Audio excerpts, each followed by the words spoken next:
Hi there, my name is Bradley. I'm from SEO Vendor, and in today's video, I'm going to show you how to set up a Google campaign. Throughout this setup, I'll give you tips on how to improve your Google Ads campaign, and I'll also show you some incredible free AI tools that you can utilize to enhance your performance. For this example, I'm going to focus on a home service business. So this could be anything like gardening or plumbing or even solar. For this example, I'm going to focus on roofing. So without further ado, let's jump straight into it. So the first thing you're going to do is go onto Google and search Google Ads. You are then going to just click on Google Ads and create your Google Ads account.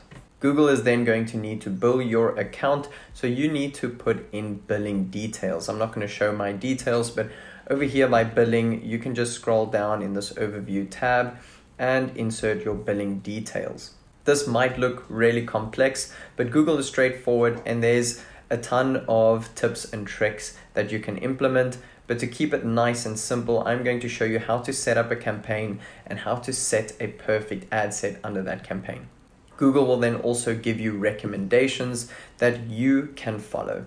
But just make sure what implementations you are implementing, because not everything Google recommends is necessary, but just make sure you know what recommendations they are recommending. Do research on it before just implementing. So let's select overview. You can either select this create button over here or new campaign over here. We are going to say new campaign. Okay, so firstly, what is your objective? What are you trying to achieve as a service-based business? I want to get leads and convert them into sales. So if you're an online store, you're obviously going to go for sales. If you just want to create some brand awareness and get traffic to your website, you'll do something like website traffic. But for this example, we are going to select leads. And now you're going to choose your campaign type. You'll see we have search, performance max, demand gen, display, shopping, and video. The best performing one for this goal that I'm trying to achieve to get leads for my service-based business would be search, because Google is a search intent platform. We have found that with Performance Max, you could get a little bit more spam just because Google pushes it out to everyone. So we want to manually set this up from the start. We're going to select search.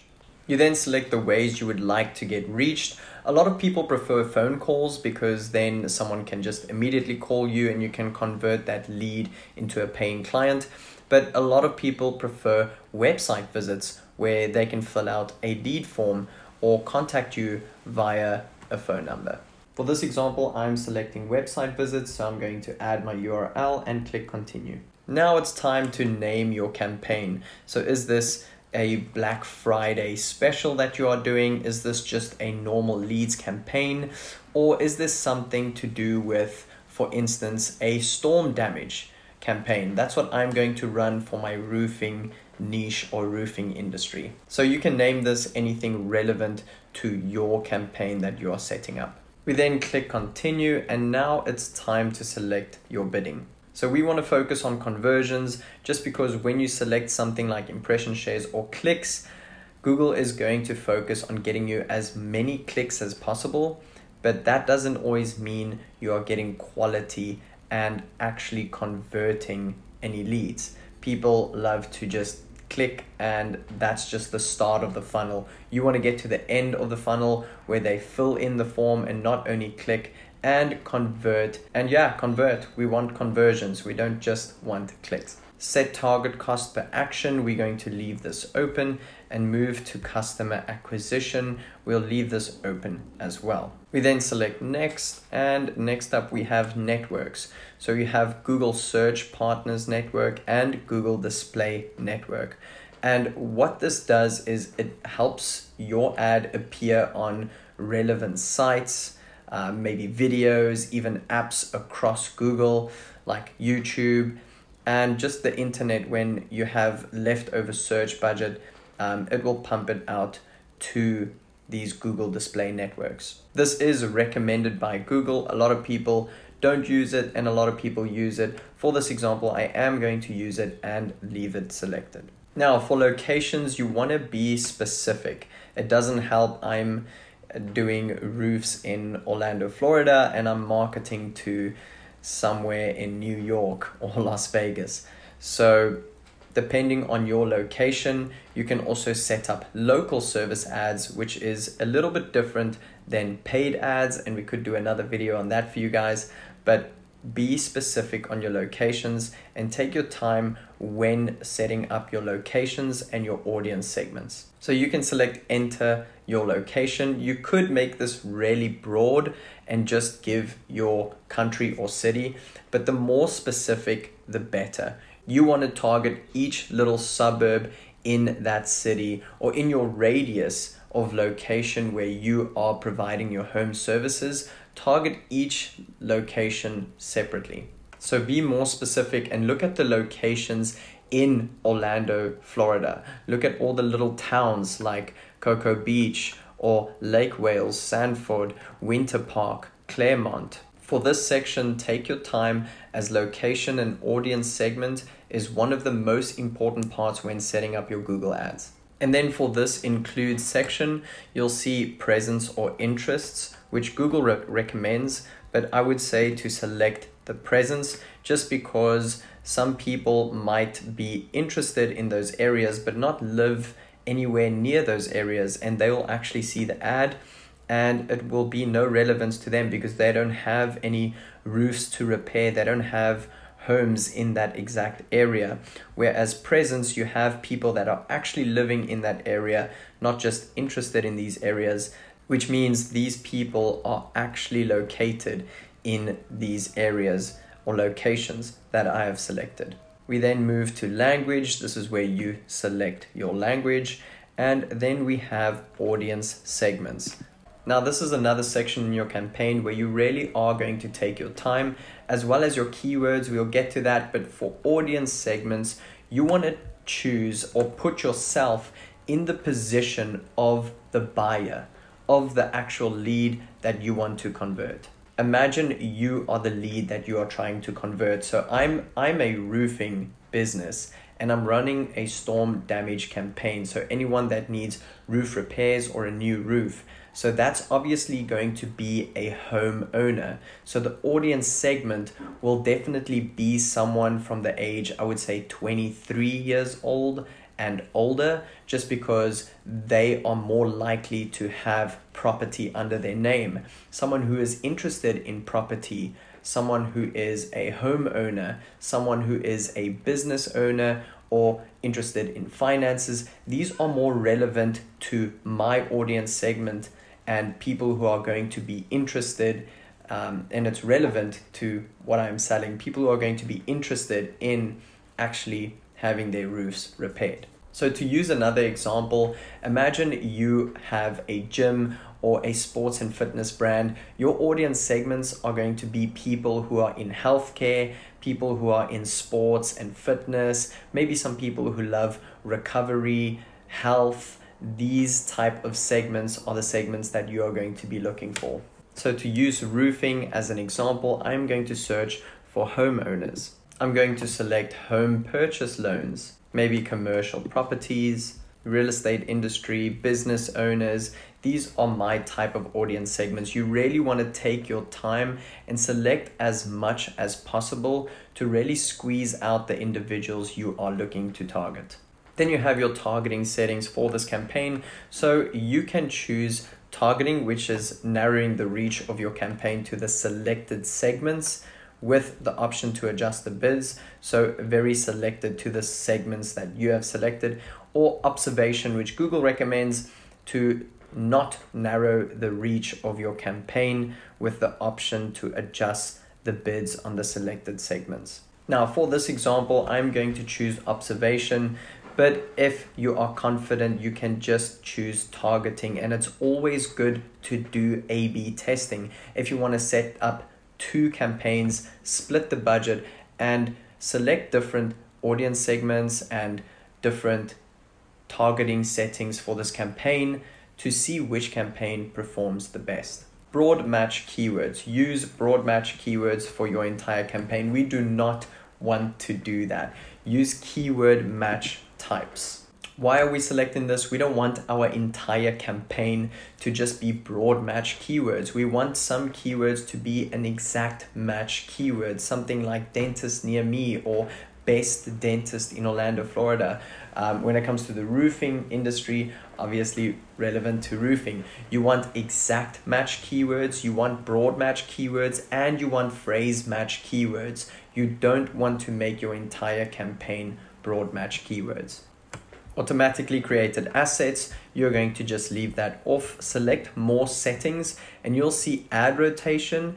Optimize it for prefer best performing ads. So the ads that perform the best are going to be pushed out. Start and end dates. If you are monitoring your campaign on a daily or weekly basis, you do not have to set an end date.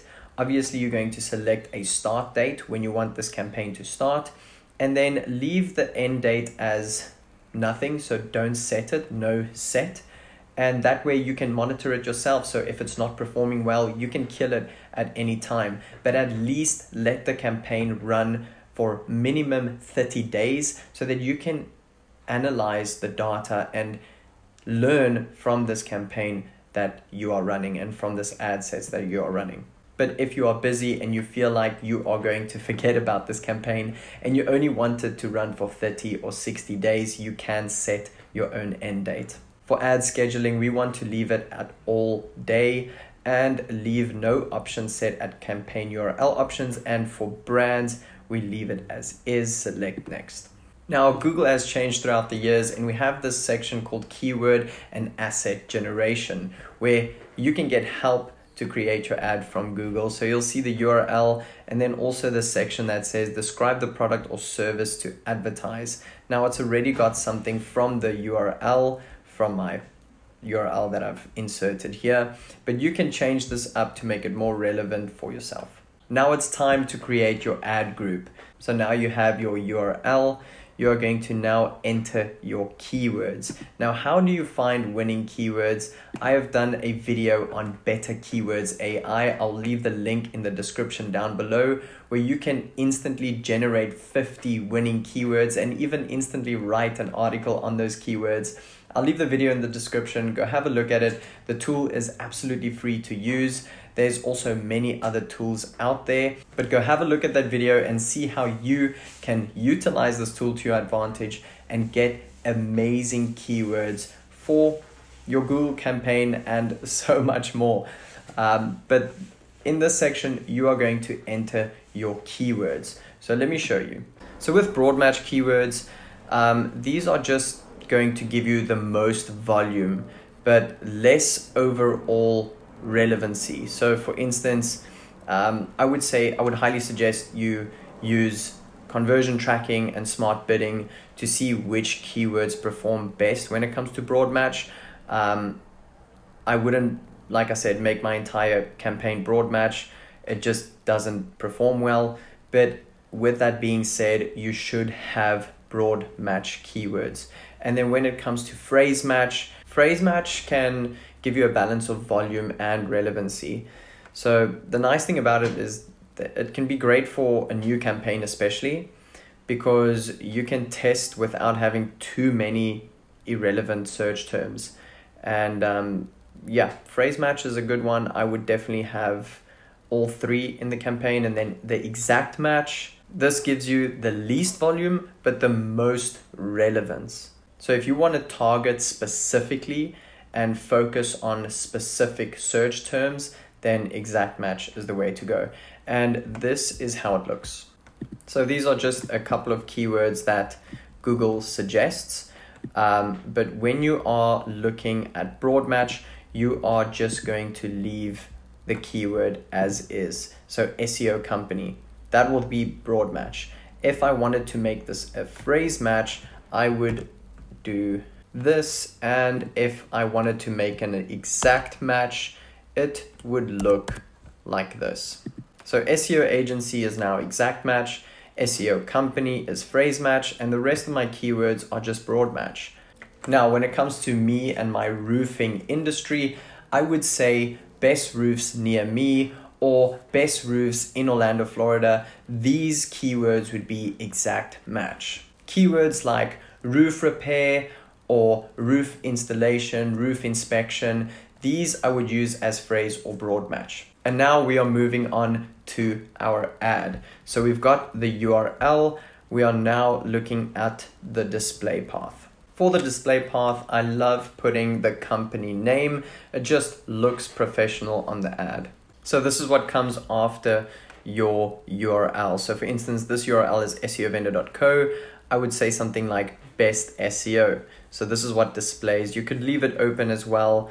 Like I said, I usually love putting the business name here. Now, when it comes to your headlines and your descriptions, SEO Vendor has a free AI tool that is absolutely amazing. I'll leave it in the description below as well. I've done many videos on SEO GPT, but this one is called Content Transformer. And with SEO GPT Content Transformer, there is a headline and descriptions for Google Ads. I'll leave a link down below. You can see how it works. Go utilize it. Go get some amazing headlines and descriptions and inspiration for this. But in this section, you want to focus on your goal of your ad. So you'll see my ad's headline says award-winning agency, SEO agency. And then it also has its description. Now what's missing here is a beautiful call to action.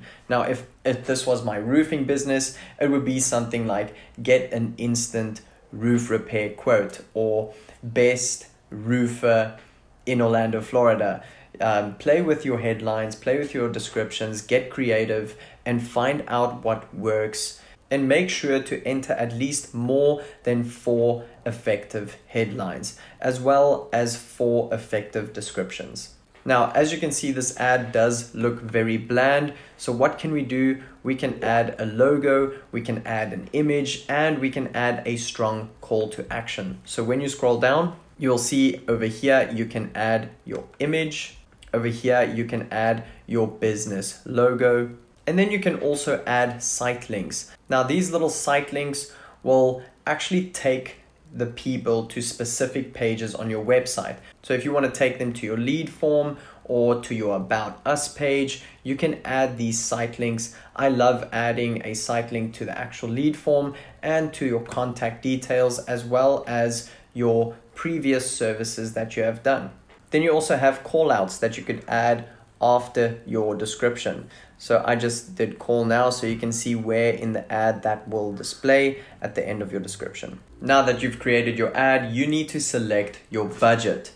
Even though Google is a bidding platform, it doesn't always mean the highest bid gets the best results. Make sure to fully optimize your campaign, and once it's performing well, you can always up the budget. So I would always say set custom budget and enter the budget you want to spend on a minimum of 30 days. Lastly, have a look at your entire campaign setup. Have a look at the ad, and once you are happy with your keywords, your entire campaign, your ad, your audience segments, and you've gone through everything and you are happy, it is ready for your ad to go live. You will see a campaign optimization score.